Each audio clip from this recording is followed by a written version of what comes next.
Okay, I am starting recording. So we are now unboxing the first ever Ruroc Eox in this country, Ruroc, Philippines. So shoutout sa Ruroc at salamat sa kanilang gift helmet. So this is a gift helmet from Ruroc. So this is specially requested and anticipated. So yan, dumating na siya sa custom, Bureau of Custom, examined by Bureau of Custom. So yan, huwag siya gagamitan ng knife. Tinape kasi nila for their own security. So nagkaroon kasi ito ng checking and investigation sa custom since binigay lang siya ng Ruroc sa akin.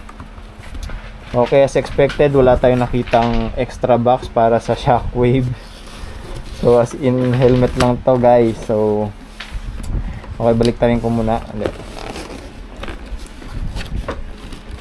Hirap nito. So, kung makita nyo para yung pinaka main box. So, hirap nito. So, kung gamitan ng paa.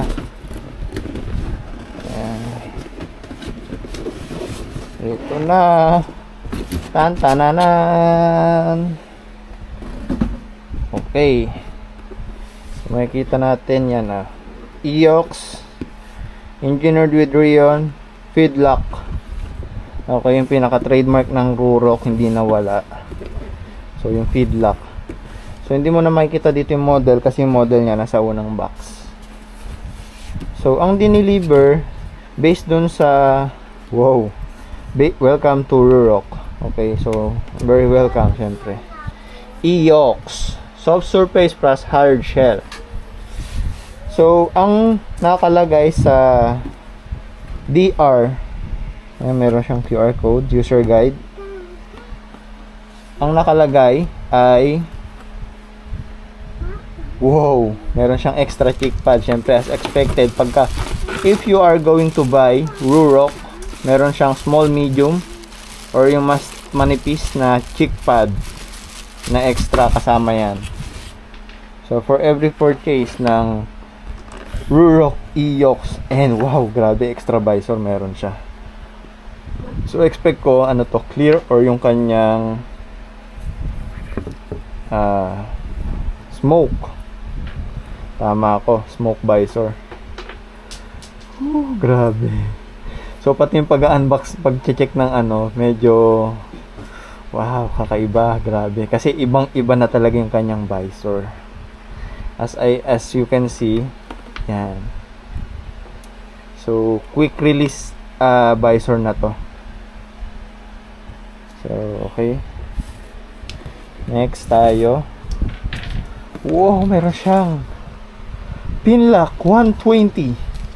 Siyempre, kasama pa rin to pagka binili mo ang Ruroc Eox. Meron na siyang kasamang pin lock 120. So ito yung pinaka highest grade ng pin lock guys, Max Vision. Okay. So ang nakalagay sa resibo ng Ruroc ay Miclan. So ito yung parang demon gods ng ng Aztec. Meron siyang ear maps. Hindi pa rin nawawala yung kanilang ear maps. Ayan yung loob niya. So meron siyang silica gel, tapos ito yung black na bago na rin. So okay, sobrang ganda guys. Sa box pa lang medyo na ako speechless. So this helmet is designed over 15,000 riders. So ito as requested ng mga riders for ng 15,000 riders over the world. So itong design na to specially corrected by Ruroc engineers as requested by the riders. So ayan, ang dami nilang, kumbaga ito yung process bago na buo ang Eox. So ang pronunciation nito is Eox. So, hindi siya yung Eox. Okay?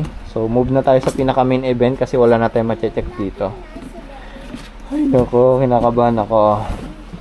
Ang nakalagay naman sa box niya is, yung ni-request ko is liquid carbon. Pero ang nakalagay sa pinaka delivery nila is Miclan. So, let me check.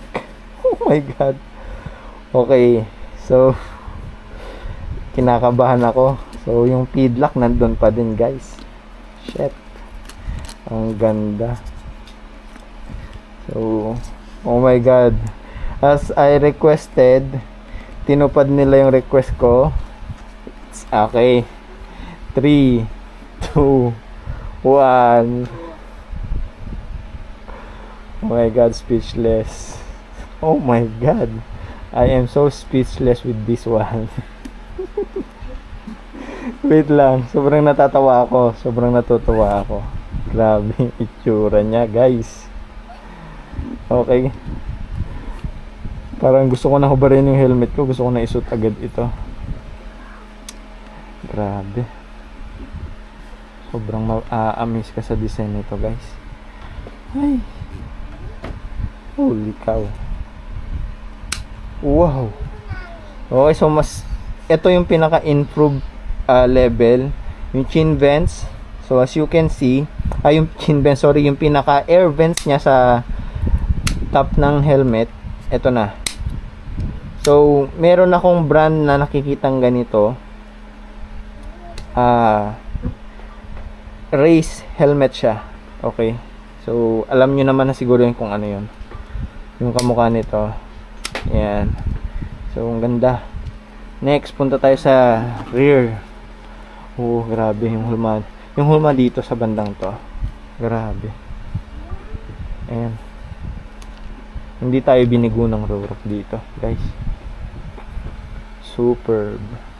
So, ito, pwede kang bumili ng Rurok Shockwave. Either Rurok Shockwave or Rurok Shockwave by Cardo. So, dalawang klase. Kung gusto mo yung intercom na pwede kang kumunak sa ibang riders, meron silang Rurok Shockwave Cardo by Cardo. So, ito removable to, guys. Hindi ko lang alam eh. Ayan, oh. Removable to basta, guys. Ayoko muna i-remove. Baka. So, sa Rurok Eox pala, kung bago ka pa lang sa Rurok sa gantong helmet, meron silang how to. May vents din to. Wow, ang ganda ng vents dito sa chin part. So, ang pinaka vents niya, itong chin part, tsaka itong top vents. Yan. Okay. So, ang problema ng Rurok sa version Atlas nila is ito. So, I think na-improve na nila to. Okay. I think it's almost the same, pero mas naging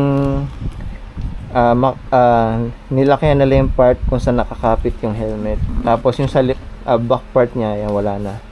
Plastic na to. Ang ganda. So, kung makikita mo, mas komportable yung kanyang cheeks.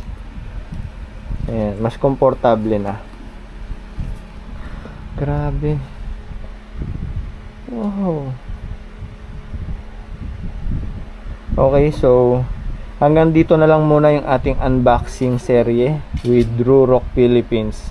Salamat nga pala sa panonood, guys. Sana nagustuhan nyo yung video kong ito. At sana dumami pa yung member ng Rurok Philippines.